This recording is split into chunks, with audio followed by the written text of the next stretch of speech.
Today we're going to do some stress tests on the Galaxy Note 5. This phone is pretty much made out of the same basic materials as the Galaxy S6 and the Galaxy S6 Edge, so I'm not going to do the same stress test as I did on those phones. You can watch those videos if you want to see how it handles flame or scratches on the front and the back.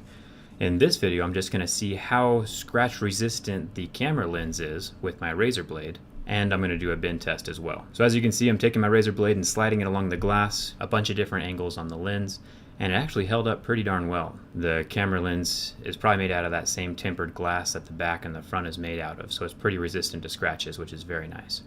So I'm going to do this bend test in a couple different ways. First of which, I'm going to take my hands and kind of distribute the weight of the bend along the frame of the phone as well as the screen in the back. So you can see me press on the screen of the phone here, and it actually survives pretty well. It handles the pressure of my hands pretty well.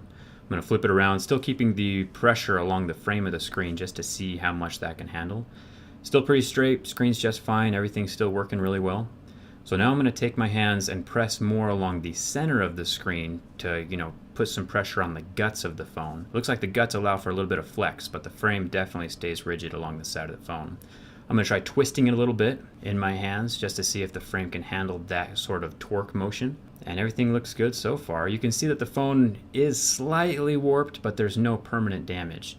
So I wouldn't have any problem putting this in my back pocket and sitting on it all day. Overall, pretty satisfied with the build quality of this phone. It feels solid in my hand. Honestly, the only problems that I have with this phone is just that it doesn't have an SD card slot, doesn't have a removable battery. Those are pretty important to me as a smartphone user. Anyway, if you have any questions, make sure to leave them in the comments. Don't forget to like if this video was interesting, and don't forget to subscribe. It does help me out a lot. Overall, this phone held up way better than the HTC M9. That phone snapped in half in my hands. Go ahead and click on this video if you want to check that out. And don't forget to check out my Instagram. I promise I do more fun things than just taking apart cell phones. Thanks for watching.